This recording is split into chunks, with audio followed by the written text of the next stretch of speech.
Hello students, I am Muhammad Iqbal. We are going to discuss abnormal psychology, 6th semester, session 40. The topic for this particular session is DSM-4 classifications of mental retardation. ಬುದ್ಧಿಮಾಂದ್ಯತೆಯ ವರ್ಗೀಕರಣಗಳು, ಅದರಲ್ಲೂ ಕೂಡ DSM-4 ವರ್ಗೀಕರಣದ ಬಗ್ಗೆ ನಾವು ಇವತ್ತು discuss ಮಾಡ್ತಾ ಇದ್ದೀವಿ. ಬುದ್ಧಿಮಾಂದ್ಯತೆ ಅಂದರೆ ಏನು ಅಂತ ಹೇಳೋದು ನಾವು ಪ್ರೀವಿಯಸ್ ಸೆಷನಲ್ಲಿ ಡಿಸ್ಕಸ್ ಮಾಡಿದ್ದೀವಿ ಇಂಟ್ರೊಡಕ್ಷನಲ್ಲಿ. ಈಗ ನಾವು ವರ್ಗೀಕರಣಗಳನ್ನು ನೋಡುವ. Basically the mental retardation has been classified based on two aspect. One is that based on the intelligence and based on their behaviour according to social situations.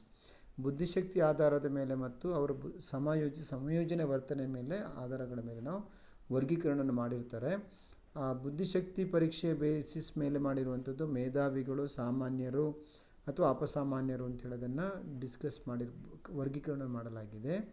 ಎರಡನೇ ಆಧಾರದಲ್ಲಿ ಅಥವಾ ಸಂಸ್ಕೃತಿಯಲ್ಲಿ ನಿರ್ಧರಿಸುವಂತೆ ವೈಯಕ್ತಿಕ ಮತ್ತು ಸಾಮಾಜಿಕ ಜವಾಬ್ದಾರಿಗಳನ್ನು ಎಷ್ಟರ ಮಟ್ಟಿಗೆ ನಿರ್ವಹಿಸ್ತಾರೆ ಅಂತ ಹೇಳೋದ್ರ ಮೇಲೆ ಅವರನ್ನು ಬೇರೆ ಬೇರೆ ರೀತಿಯ ವರ್ಗೀಕರಣಗಳನ್ನು ಮಾಡಲಾಗಿದೆ. So even then DSM diagnostic and statistical manual for mental retardation APA ವರ್ಗೀಕರಣದ ಪ್ರಕಾರ ಬುದ್ಧಿಮಾಂದ್ಯತೆಯನ್ನು 3 ಆಸ್ಪೆಕ್ಟ್ ಮೇಲೆ ವರ್ಗೀಕರಣ ಮಾಡಲಾಗಿದೆ. ಒಂದು IQ ಮೇಲೆ ಆ್ಯಂಡ್ ಅವರಲ್ಲಿರುವಂಥ ಡಿಸ್ಫಂಕ್ಷನ್ ಅಥವಾ ಎಷ್ಟು ಮಟ್ಟಿಗೆ ಅವರಲ್ಲಿ ಕೊರತೆಗಳಿದೆ, ಒಂದು ವಯಸ್ಸಿನ ಆಧಾರದ ಮೇಲೆ ವರ್ಗೀಕರಣವನ್ನು ಮಾಡಲಾಗಿದೆ. ಸೊ ನಾವೀಗ ಮುಖ್ಯವಾಗಿ DSM-4 ವರ್ಗೀಕರಣಗಳು ಯಾವುದಿಲ್ಲ ಅಂತ ಹೇಳೋದನ್ನು ನಾವು ಮುಖ್ಯವಾಗಿ ನೋಡ್ಕೊಂಡು ಹೋಗುವ. DSM-4 ಮುಖ್ಯವಾಗಿ ಬುದ್ಧಿಮಾಂದ್ಯತೆಯನ್ನು 4 ರೀತಿಯ ವರ್ಗೀಕರಣವನ್ನು ಮಾಡಲಾಗಿದೆ. ಒಂದು mild mental retardation, moderate mental retardation, severe mental retardation and profound mental retardation. ಅಥವಾ ಅಲ್ಪ ಬುದ್ಧಿಮಾಂದ್ಯತೆ, ಸಾಧಾರಣ ಬುದ್ಧಿಮಾಂದ್ಯತೆ, ತೀವ್ರ ಬುದ್ಧಿಮಾಂದ್ಯತೆ ಮತ್ತು ಅತಿ ತೀವ್ರ ಬುದ್ಧಿಮಾಂದ್ಯತೆ ಅಂತೇಳಿ. ಇದು IQ ಮೇಲೇ ಇರುತ್ತೆ. ಸಾಮಾನ್ಯವಾಗಿ ಯಾರ ಬುದ್ಧಿಶಕ್ತಿ 55 ಮತ್ತು 70ರ ಮಧ್ಯೆ ಇರುತ್ತೋ ಅವರನ್ನು ಮೈಲ್ಡ್ ಮೆಂಟಲ್ ರಿಟಾರ್ಡೇಷನ್ ಅಂತ ಕರಿಬೋದು. ಸಾಧಾರಣ ಬುದ್ಧಿಮಾಂದ್ಯತೆ ಅಥವಾ ಮಾಡರೇಟ್ ಮೆಂಟಲ್ ರಿಟಾರ್ಡೇಷನನ್ನು ಹೊಂದಿರುವವರು 35ರಿಂದ 54 ಬುದ್ಧಿಶಕ್ತಿಯನ್ನು ಹೊಂದಿರುವವರನ್ನು ಈ ಕ್ಯಾಟಗರಿಯಲ್ಲಿ ನಾವು ಕ್ಲಾಸಿಫಿಕೇಷನ್ ಮಾಡ್ಬೋದು. 21ರಿಂದ 34 ಬುದ್ಧಿಶಕ್ತಿಯನ್ನು ಹೊಂದಿರುವವರನ್ನು ತೀವ್ರ ಅಥವಾ ಕಡಿಮೆ ಬುದ್ಧಿಶಕ್ತಿ ಇರುವವರು ಅಂತವರನ್ನು ಕರಿತೇವೆ. ಆಮೇಲೆ 20ಕ್ಕಿಂತ ಕಡಿಮೆ ಬುದ್ಧಿಶಕ್ತಿಯನ್ನು ಹೊಂದಿರುವವರನ್ನು ಅತಿ ತೀವ್ರ ಬುದ್ಧಿಮಾಂದ್ಯರು ಅಥವಾ ಪ್ರೊಫೌಂಡ್ ಮೆಂಟಲ್ ರಿಟಾರ್ಡೇಷನ್ ಅಂತ ಹೇಳೋದನ್ನು ನಾವು ಸೊ ಈ ವರ್ಗೀಕರಣದ ಮೂಲಕ ವ್ಯಕ್ತಿಯಲ್ಲಿರುವಂಥ ಬುದ್ಧಿಮಾಂದ್ಯರಿಗೆ ಮೈಲ್ಡ್ ಮೆಂಟಲ್ ರಿಟಾರ್ಡೇಷನ್ ಅಂದರೆ ಯಾರು? ಸಾಮಾನ್ಯವರಲ್ಲಿ ಬುದ್ಧಿಮಾಂದ್ಯರಲ್ಲಿ 75% ಮಂದಿ ಇವರಾಗಿರ್ತಾರೆ. ಈಗ 100 ಪಾಪ್ಯುಲೇಷನ್ ನಾವು ತೊಗೊಂಡ್ರೆ 100 ಪಾಪ್ಯುಲೇಷನಲ್ಲಿ 3% people will have A mental retarded. Out of 85% of them are mild mental retarded. In the sense they are the border, neither they are not normal ಅಲ್ಲ, ಬಾರ್ಡರ್ನ ಪಕ್ಕ ಇರುವವರು ಅಂತ ನಾವು ಅದನ್ನು ಹೇಳ್ಬೋದು.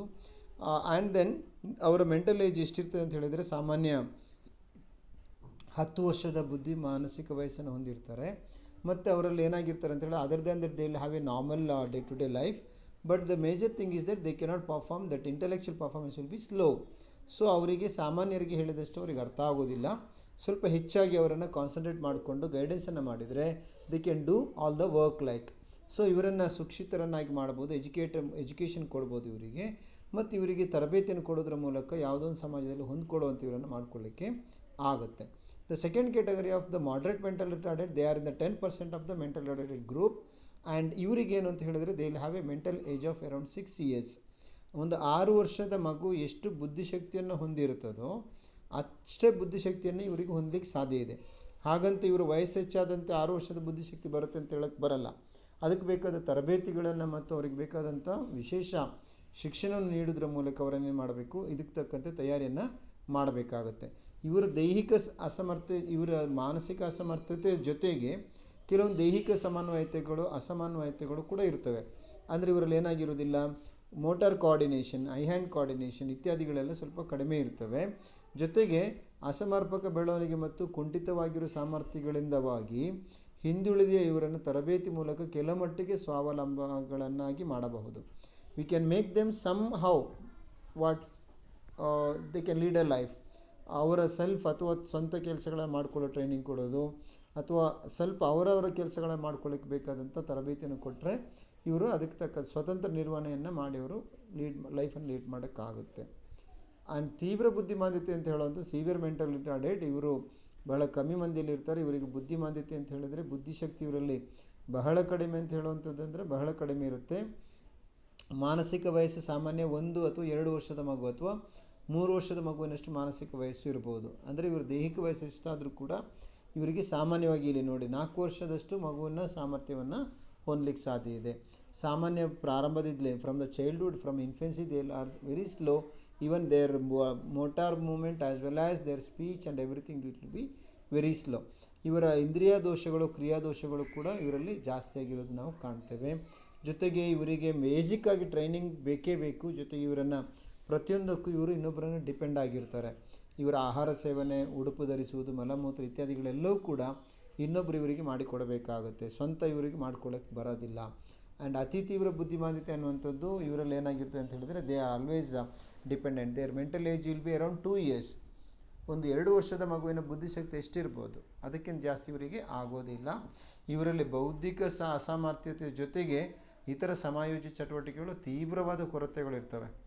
ಇವರಿಗೆ ತರಬೇತಿ ಕೊಡೋಕ್ಕೂ ಬರಲ್ಲ, ಇವರಿಗೆ ಏನು ಮಾಡೋಕ್ಕೆ ಬರಲ್ಲ. ಇವರನ್ನು ಪ್ರತಿಯೊಂದು ವಿಷಯಗಳು ಕೂಡ ತುಂಬ ಕೇರಾಗಿ ನೋಡ್ಕೊಳ್ಳುವಂಥದ್ದನ್ನು ಮಾಡಬೇಕಾಗುತ್ತೆ. ಇವರಿಗೆ ಅಂಗವಿಕಲತೆ ಜೊತೆಗೆ they will have a physical handicap along with they do have some other physical problems or neurological problems like dumb and deaf or other problems they do suffer from all those, and they'll have a less lifespan. Okay, this is about the classifications of mental retardation. Thank you.